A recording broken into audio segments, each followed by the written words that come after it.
지난주에는 예수님께서 이 본격적으로 사역을 시작하시기 전에 광야에서 시험 받으신 일을 같이 살펴보았습니다. 이제 드디어 예수님의 사역이 본격적으로 시작됩니다. 우리 본문을 같이 읽겠습니다. 누가복음 4장 14절부터 30절까지 번갈아 읽겠습니다. 예수께서 성령의 능력으로 갈릴리에 돌아가시니 그 소문이 사방에 퍼졌고 친히 그 여러 회당에서 가르치심에 눈사람에게 칭송을 받으시더라.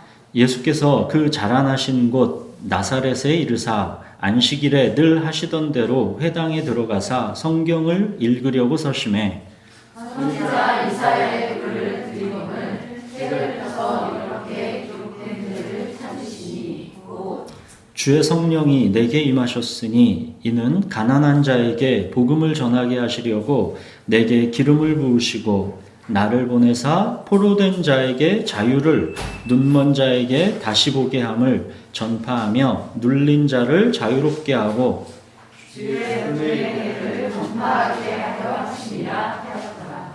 책을 덮어 그 맡은 자에게 주시고 앉으시니 회당에 있는 자들이 다 주목하여 보더라. 이에 예수께서 그들에게 말씀하시되 이 글이 오늘 너희 귀에 임하였느니라 하시니 그들이 다 그를 증언하고 그 입으로 나오는 바 은혜로운 말을 놀랍게 여겨 이르되 이 사람이 요셉의 아들이 아니냐. 예수께서 그들에게 이르시되 너희가 반드시 의사야 너 자신을 고치라 하는 속담을 인용하여 네게 말하기를 우리가 들은 바 아브라함 앞에서 행한 일을 내 고향 여기서도 행하라 하니라. 또 이르시되 내가 진실로 너희에게 이르노니 선지자가 고향에서는 환영을 받는 자가 없느니라. 내가 참으로 너희에게 이르노니 엘리야 시대에 하늘이 3년 6개월간 닫히어 온 땅에 큰 흉년이 들었을 때에 이스라엘에 많은 과부가 있었을 때 엘리야가 그중 한 사람에게도 보내심을 받지 않고 오직 시돈 땅에 있는 사렙다의 한 과부에게 뿐이었으며 또 선지자 엘리사 때에 이스라엘에 많은 나병 환자가 있었을 때 그 중에 한 사람도 깨끗함을 얻지 못하고 오직 수리아 사람 나아만 뿐이었느니라. 회당에 있는 자들이 이것을 듣고 다 크게 화가 나서 일어나 동네 밖으로 쫓아내어 그 동네가 건설된 산 떨어지까지 끌고 가서 밀쳐 떨어뜨리고자 하되 예수께서 그들 가운데로 지나서 가시니라. 14절에 보시면 예수님께서 이제 침례 받으시고 시험 받으신 그 유대 지역에서 이제 고향인 갈릴리 지역으로 돌아오셨습니다. 그랬더니 이미 예수님에 대한 소문이 갈릴리 지역 사방에 퍼져 있습니다. 예수님이 갈릴리 지역을 돌아다니면서 여러 회당에서 가르쳤더니 이제 15절 보시면 뭐랍니까? 뭇 사람에게 칭송을 받으시더라. 자, 이제 드디어 예수님이 자라나신 곳, 고향 나사렛으로 들어가십니다. 이제 갈릴리 지역이 예를 들어 대전이라고 하면 나사렛은 그 안에 조그만 한 1000명 정도 살았던 그런 동네입니다.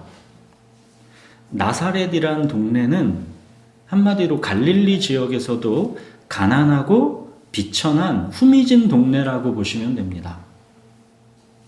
나사렛에서 무슨 선한 것이 날 수 있느냐 들어보셨죠? 나사렛이라는 동네는 그만큼 별 볼 일 없는 무시해도 좋을 그런 조그만 동네였던 것입니다. 예수님은 바로 이 갈릴리 지역에 이 나사렛이라는 조그만 동네에서 목수일을 하시면서 30년간을 살아오신 것입니다. 자, 그렇다면 이 1000명 정도 살고 있는 이 나사렛이라는 동네, 이 고향 사람들은 예수님을 얼마나 잘 알고 있었겠습니까? 그런데 그 예수, 자기들이 너무도 잘 알고 있는 그 예수가 완전히 유명인사가 되어서 들어온 것입니다. 16절 보십시오.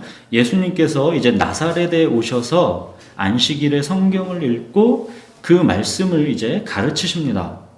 말하자면 예수님이 고향 나사렛에서 설교하시는 것입니다.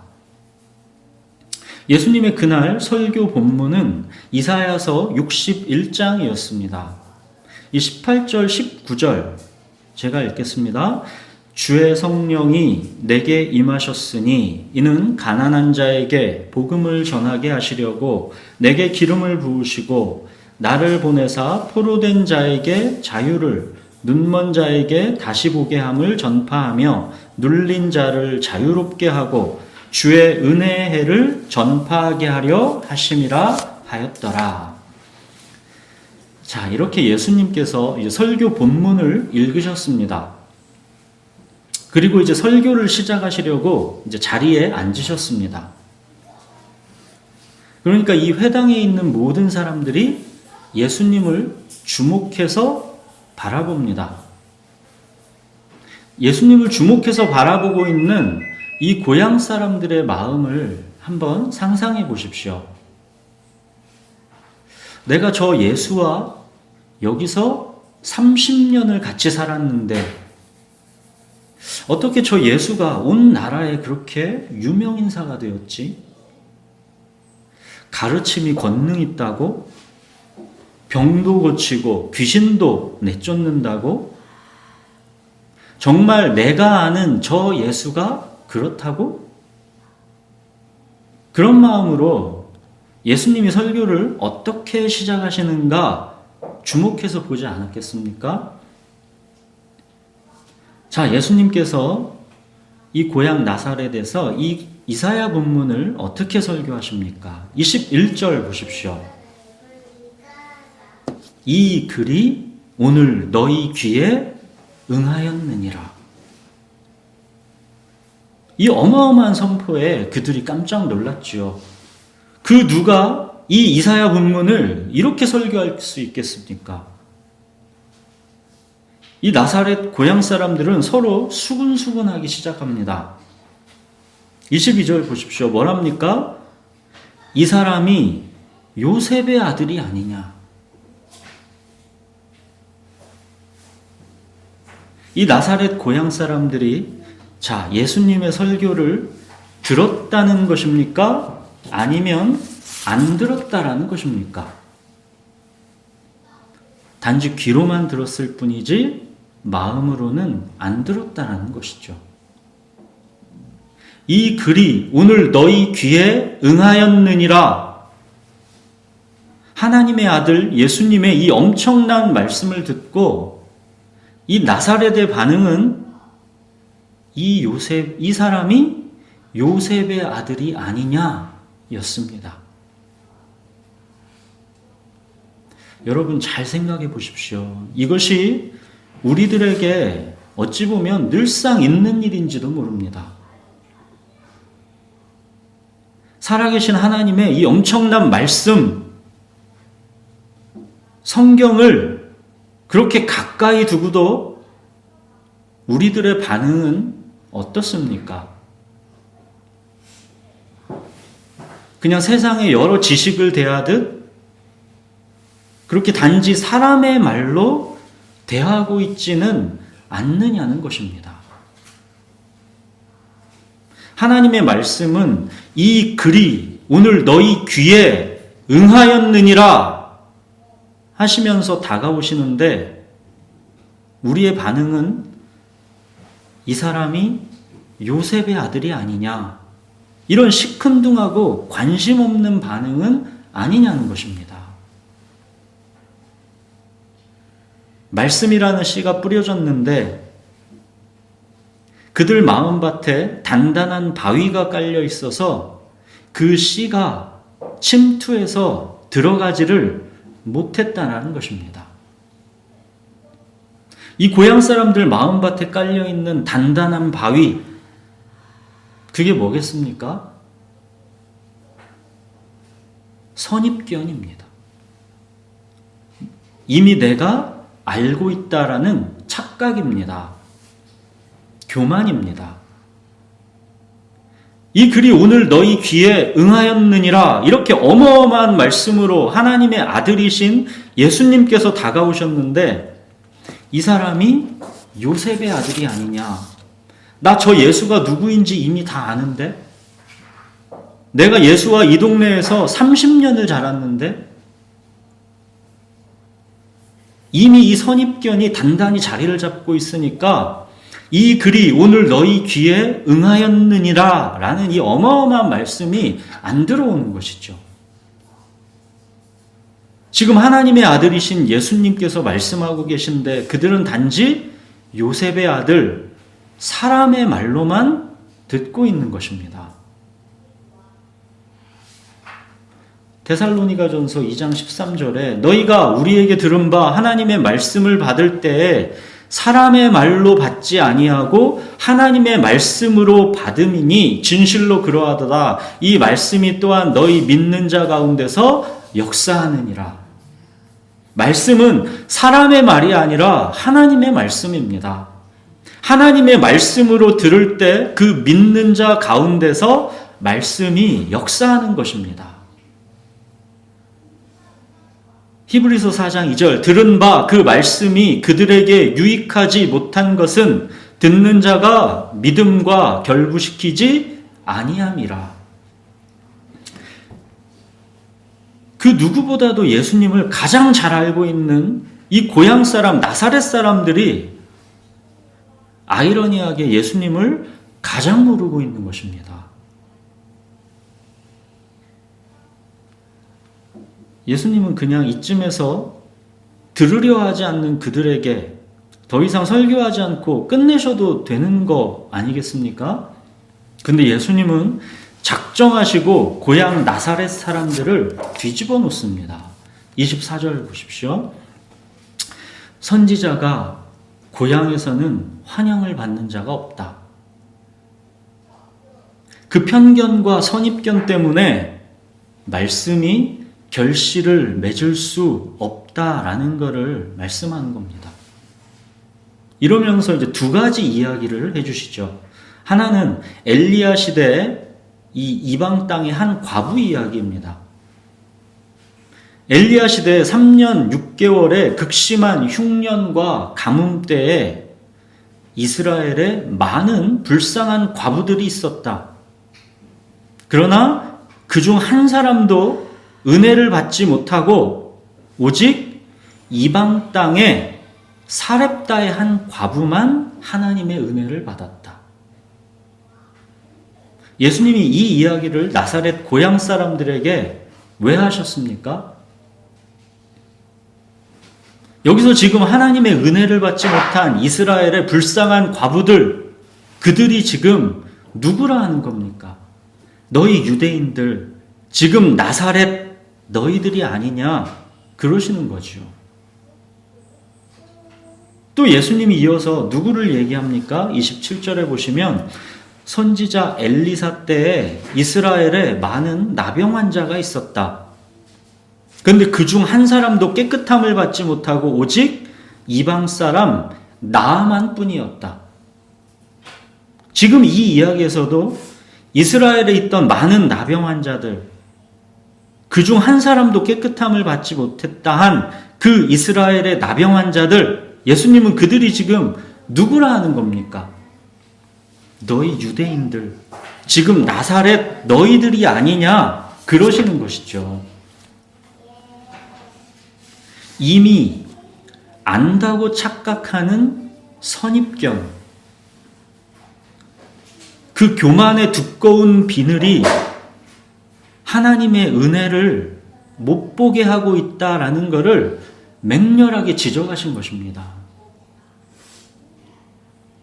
말씀을 사람의 말이 아니라 하나님의 말씀으로 받은 이방 땅의 과부와 나아만은 하나님의 은혜를 입었지만 교만하게도 말씀은 단지 내가 참고할 만한 사람의 지식일 뿐이다 라고 여긴 너희들은 그렇게도 가까이 다가오신 하나님의 은혜를 발로 차버렸다라고 책망하신 것입니다. 자, 이렇게 참으로 과격한 예수님의 설교가 끝났습니다. 이 설교에 대한 반응이 어땠습니까? 보나만 하겠죠. 28절 보십시오. 회당에 있던 사람들이 이 설교를 듣고 크게 화가 났습니다. 그래서 다 우르르 일어나서 예수님을 동네 밖으로 쫓아내서 낭떠러지까지 끌고 가서 밀어서 떨어뜨려서 죽이려고 했습니다. 사도행전에서 스데반도 이 유대인들의 심기를 건드리는 설교를 했다가 어떻게 됐습니까? 돌에 맞아 죽었죠.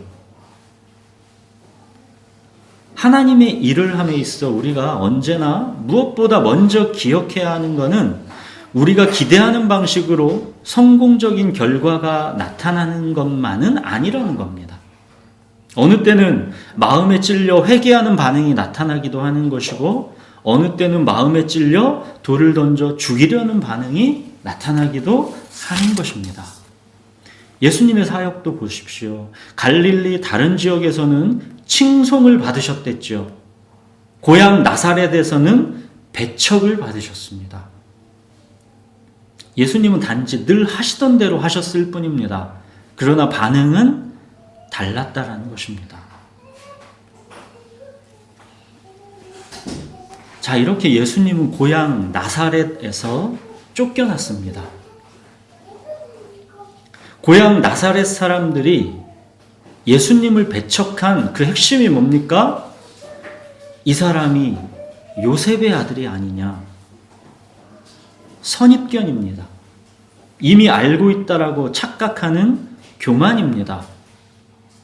내가 다 안다고 착각하고 그 선입견으로 하나님의 말씀을 사람의 말로 받았습니다. 아, 나 저거 알아. 하고 귀를 닫는 것입니다.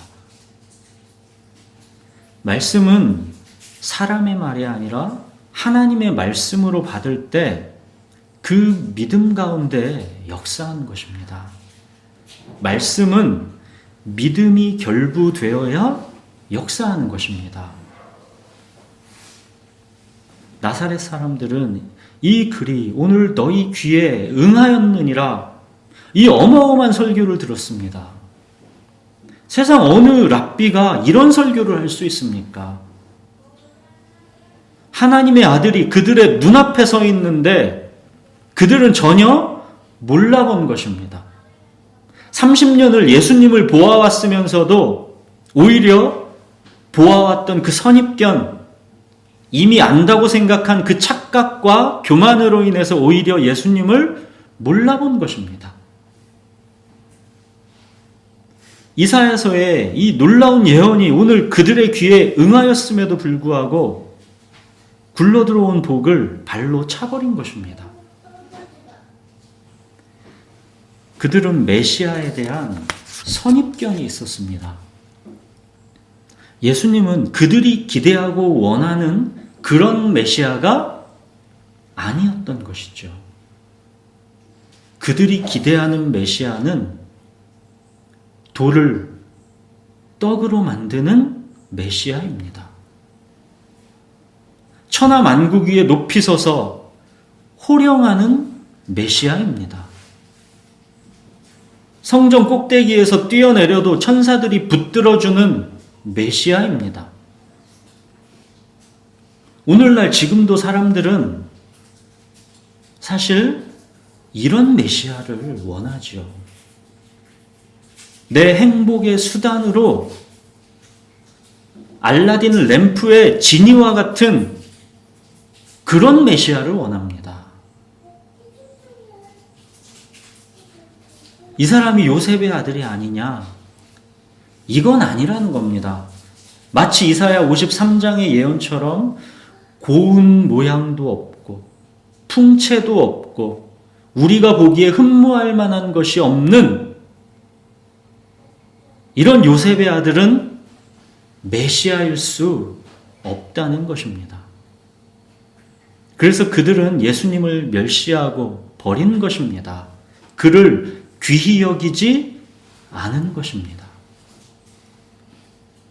하나님의 아들이 오셔서 이 글이 오늘 너희 귀에 응하였느니라 하시는데도 그들의 선입견과 교만이 이 복을 발로 차버린 것입니다. 자, 지금부터는 이 글이 오늘 너희 귀에 응하였느니라, 예수님의 이 말씀의 의미를 조금 더 깊이 들어가 보겠습니다. 예수님께서 나사렛 회당에서 하신 이 설교, 이 본문인 이사야 61장을 한번 보시겠습니다. 구약 1043페이지입니다.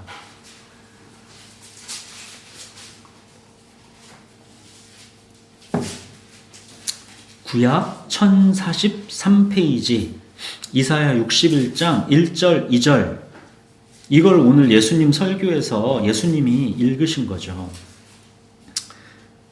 자, 제가 읽겠습니다. 주 여호와의 영이 내게 내리셨으니 이는 여호와께서 내게 기름을 부으사 가난한 자에게 아름다운 소식을 전하게 하려 하심이라.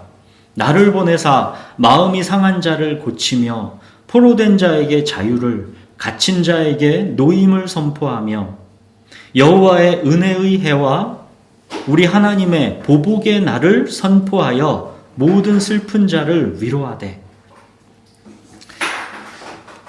자, 여기서 잘 보시면 예수님께서 의도적으로 이 이사야 본문을 읽으시면서 빼버리신 부분이 있죠. 뭘 빼버리셨습니까? 하나님의 보복의 날. 나사렛 회당에서의 예수님 설교에서는 이 이사야 본문에 있는 하나님의 보복의 날, 이 심판의 메시지가 빠져 있습니다. 이 글이 오늘 너희 귀에 응하였느니라 하시면서 예수님은 의도적으로 하나님의 보복의 날은 선포하시지 않은 것입니다. 이 이사야 본문은 유대인들에게는 너무도 유명한 본문이기 때문에 지금 나사렛 회당의 모든 사람들은 이사야 본문에서 예수님이 이거를 빼먹었다라는 것, 이거 다 알고 있습니다. 우리는 몰랐죠. 근데 이 유대인들은 이거를 다 알고 있습니다. 너무 유명한 유대인들의 본문이기 때문에. 예수님은 왜 의도적으로 하나님의 보복의 날은 빼버리신 것일까요? 왜 빼셨겠습니까? 하나님의 보복의 날. 예수님이 의도적으로 빼버리신 이 메시지에 아이러니하게 예수님 설교에 핵심이 있습니다.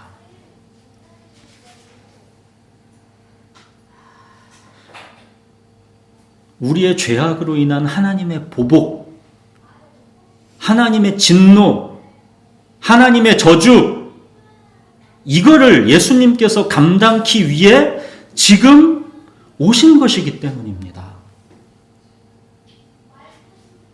우리는 다 양 같아서 그릇 행하여 각기 제 길로 갔거늘 여호와께서는 우리 모두의 죄악을 그에게 담당시키셨도다.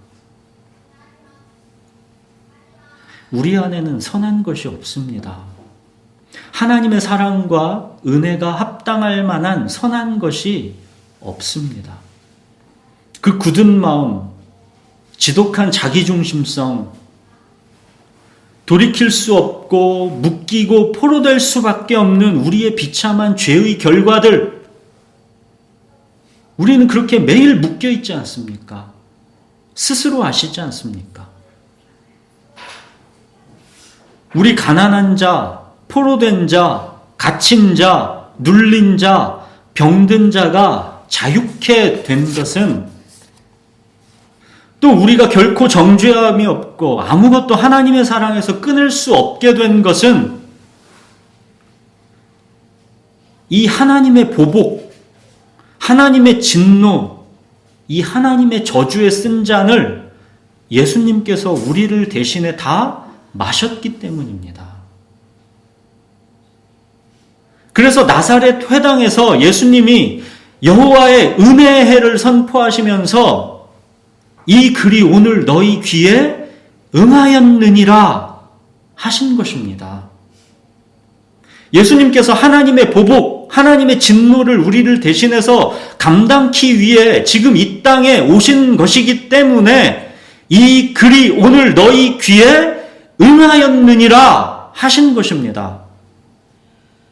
드디어 여호와의 은혜의 해가 선포된 것입니다.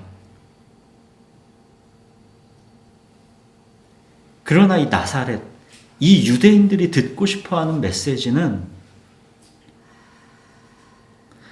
하나님의 율법을 열심히 지키고 있는 자기들에게는 하나님의 은혜가 마땅한 것이고, 이방인들과 하나님의 율법을 배신한 자들에게는 하나님의 보복의 날이 반드시 이루어져야 한다는 것입니다. 그래서 그런데 예수님은 배신자들과 이방인들을 처단하는 이 심판의 메시지를 안 하신 겁니다. 빼먹은 겁니다. 로마의 압제 속에서 하나님의 보복의 날을 그덕해도 자기들은 기다리고 있는데 예수님이 하나님의 보복의 날을 빼버리신 것입니다. 그들이 듣고 싶은 그 말을 안 하시는 겁니다. 오히려 거꾸로 그들의 화를 돋구었죠. 엘리야 시대의 사렙다 과부 이야기, 엘리사 시대의 나만 이야기, 가난하고 병든 이방인들만 고침받고 그 당시 이스라엘의 많은 과부와 나병 환자들은 한 사람도 고침받지 못한 이야기를 하시면서 그들을 심히 불쾌하게 하신 것입니다. 예수님은 그들이 듣고 싶어하는 말을 해주지 않으신 것입니다. 그들의 구미에 맞고 행복하게 해주는 그런 말을 해주지 않은 것입니다. 그래서 배척받으신 것입니다. 이 나사렛 유대인들은 정말 뭘 모르고 있는 것입니다. 하나님의 보복의 날, 이게 얼마나 무시무시한 심판인지 여기에 그들 또한 그 누구도 예외가 아니다라는 것을 그들은 전혀 모르고 있는 것입니다. 그들은 단지 그냥 육체적인 아브라함의 자손이라는 이유, 하나님의 율법을 가진 자들이다라는 이유, 오늘날 나는 교회에 나오는 사람이다라는 이유, 이 이유만으로 이 하나님의 보복의 날, 이것이 자기들에게는 해당이 안 되는 것으로 알고 있는 것입니다. 이 뿌리 깊은 왜곡된 선민의식, 이것이 그들을 멸망시키고 있는 것입니다.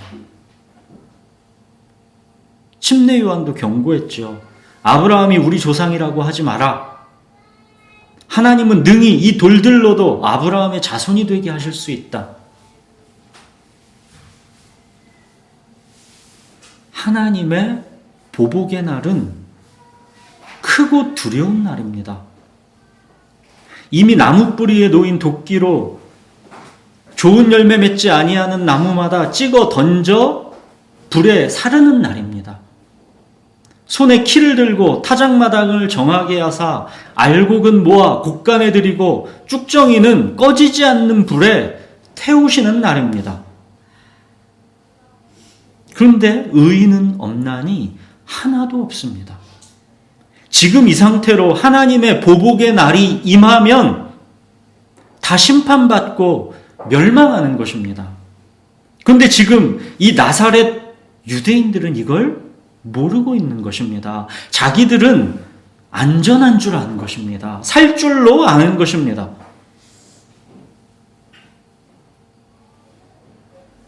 예수님께서 이 하나님의 보복의 날을 의도적으로 빼버리신 것은 이 이사야서 말씀이 잘못되었기 때문에 빼버리신 게 아닙니다.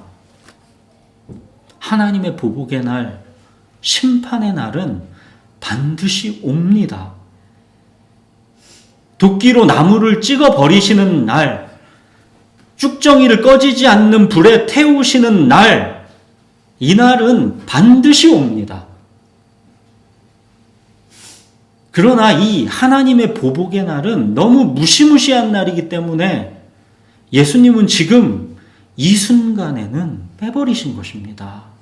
지금 이 순간, 예수님이 지금 이 땅에 오신 바로 이 순간, 예수님이 하나님의 보복, 하나님의 진노를 다 감당하기 위해 이 땅에 오신 이 바로 이 순간만은 오직 은혜의 때이기 때문입니다.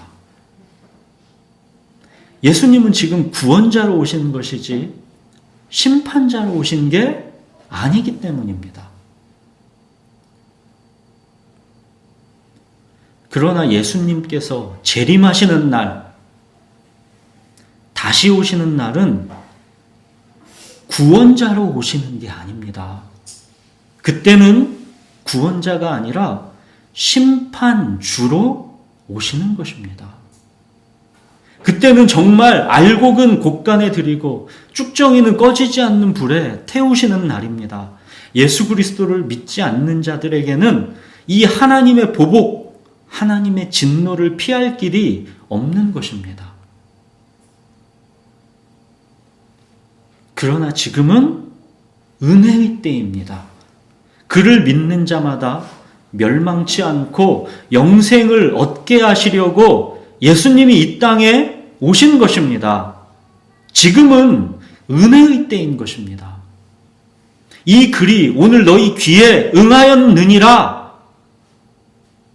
너희는 내게로 오라는 것입니다. 너희는 내게로 오라. 내게로 와서 생수를 마시라는 것입니다. 예수님은 지금 너무 안타깝게 탄식하시는 것입니다. 왜 나사렛 너희는 나를 이렇게 가까이 두고서도 그 복을 붙잡고 있지를 못하느냐? 왜 너희는 너희에게로 굴러온 복을 그렇게도 무참하게 발로 차버리는 것이냐? 너희는 지금 보복의 날을 원하고 바랄 때가 아니다. 너희에게는 은혜가 필요하다라는 것을 알아야 한다. 의는 없나니 하나도 없다. 하나님의 보복, 하나님의 진노를 피할 수 있는 사람은 없다. 너희에게 지금 필요한 것은 오직 은혜뿐이다. 너희는 어떻게 그렇게도 겁도 없이 하나님의 보복의 날을 자신 있게 오라고 하고 있느냐? 너희는 그러면 지금 다 도끼에 찍히는 것이고 꺼지지 않는 불에 던져지는 쭉정이인 것이다. 보라, 지금은 은혜 받을 만한 때요. 보라, 지금은 구원의 날이로다. 이 은혜의 날, 구원의 날을 예수님은 붙잡으라는 것입니다. 예수님의 마음이 얼마나 안타까우셨을까요? 30년을 이 땅에서 동고동록한 고향 사람들인데 그들이 예수님을 이렇게도 배척한 것입니다. 사랑하는 여러분, 우리도 예수님을 가까이 두고도 이 나사렛의 유대인들처럼 이 복을 놓칠 수가 있습니다. 이미 안다고 생각하는 선입견, 이 무서운 교만을 버려야 합니다. 내 구미에 담기는 듣기 원하는 말만 들으려 하고 다른 것들은 그냥 흘러보내는 나쁜 귀를 고쳐야 합니다. 하나님을 단지 내 행복과 안전의 도구, 내 자아 실현의 수단으로 여기는 우리 눈을 덮고 있는 그 두꺼운 비늘을 벗어버려야 합니다. 여러분, 복음은 그 두꺼운 비늘이 자의로든 타의로든 걷어내어진 가난한 자에게만 들리는 것입니다.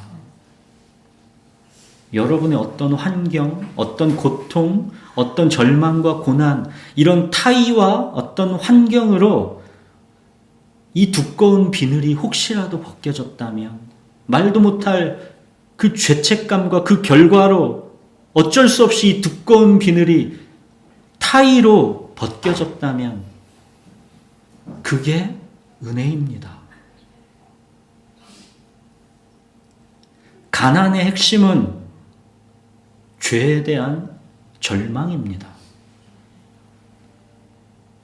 밧세바를 범하고 충신 우리아를 죽인 다윗이 그 죄를 책망받았을 때 느꼈던 그 죄에 대한 절망, 그게 가난입니다. 내 죄가 항상 내 앞에 있다라는 것, 내게 중심의 진실함이 없다는 것, 정한 마음, 정직한 영이 내게 없다는 것.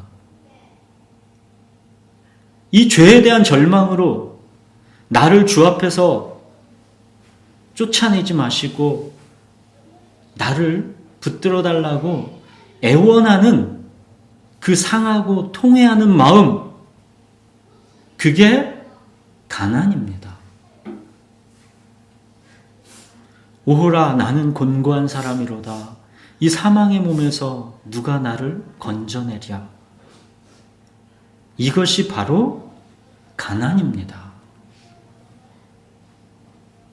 예수님이 선포하시는 은혜는 필경 죽을 수밖에 없는 죄인임을 아는 가난하고 절박한 자에게 임하는 은혜입니다. 불뱀에 물려 죽을 수밖에 없는 상태에서 녹뱀을 쳐다보지 않을 수 없는 가난하고 절박한 자에게 임하는 은혜입니다. 예수님께서 하나님의 보복의 날을 의도적으로 잃지 않으시고 지금은 은혜의 때라고 선포하신 것이 얼마나 말할 수 없는 은혜인 것을 알아야 하는 것입니다.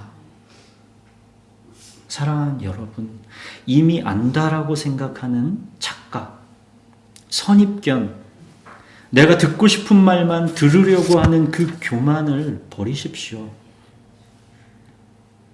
하나님을 단지 내 행복과 안전의 도구, 내 자아 실현의 수단으로 여기는 두꺼운 비늘을 벗어버리십시오. 상하고 통회하는 마음, 죄책감으로 자기의 전 존재가 다 깨어져서 산산조각이 나버린 사람은 자기가 뭘 안다라고 생각하는 선입견, 하나님을 수단으로 여기는 교만, 그런 게 있을 수 없습니다. 완전히 산산조각이 나서 자기 삶이 다 깨어져 버렸기 때문입니다. 예수님의 옷자락 끄트머리를 만지던 그 여인 같을 수밖에 없는 것입니다. 죄에 대한 절망이 없으면 예수님의 옷자락 그 끄트머리를 붙잡는 가난한 예배자로 그렇게 우리가 나오지 않으면 우리의 모든 신앙생활이라는 것, 이건 다 그냥 종교생활일 뿐입니다. 선입견과 착각과 교만으로 눈이 가리워져서 상하고 통회하는 마음이 무엇인지도 모른 채 죄사함의 자유, 이 죄사함의 자유, 이 죄에서 자유케 된 이 복음의 핵심을 모르고 그냥 종교 문화생활을 할 뿐입니다. 복음은 언제나 오직 가난한 자에게만 들리는 것이고, 이 가난의 핵심은 죄에 대한 절망, 지독한 자기중심성에 대한 절망, 이것입니다. 이 가난한 심령이 없으면 우리의 모든 종교 생활은 다 헛것입니다. 하나님께서 구하시는 제사는 상한 심령입니다. 세련된 종교 생활이 아닙니다. 상하고 통회하는 마음입니다.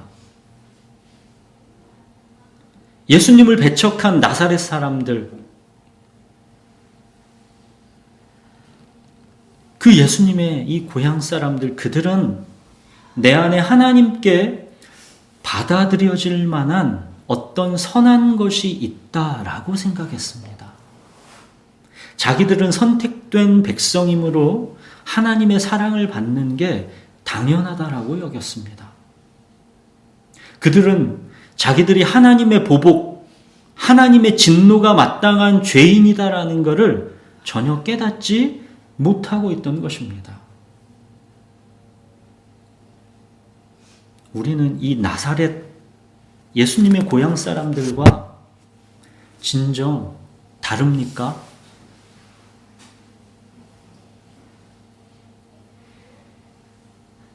우리는 우리 자신을 너무 쉽게 의인의 자리에 놓습니다. 하나님께서 나를 마땅히 사랑하셔야 한다라고 생각합니다.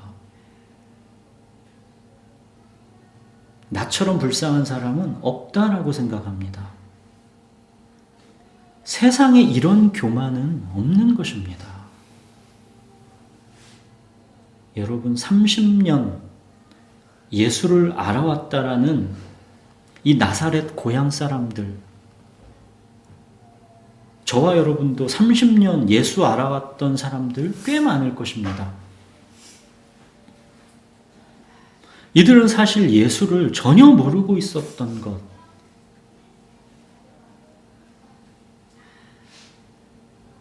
우리들이 이 나사렛, 이 예수님의 고향 사람들일 수도 있다라는 것, 이 두려운 사실을 기억하십시오. 뭘 안다라고 생각하는 선입견, 하나님을 내 행복과 자아 실현의 수단으로 여기는 교만, 이 두꺼운 눈에 비늘을 벗고 오늘도 가난한 예배자로 나아오십시오. 우리 기도하겠습니다.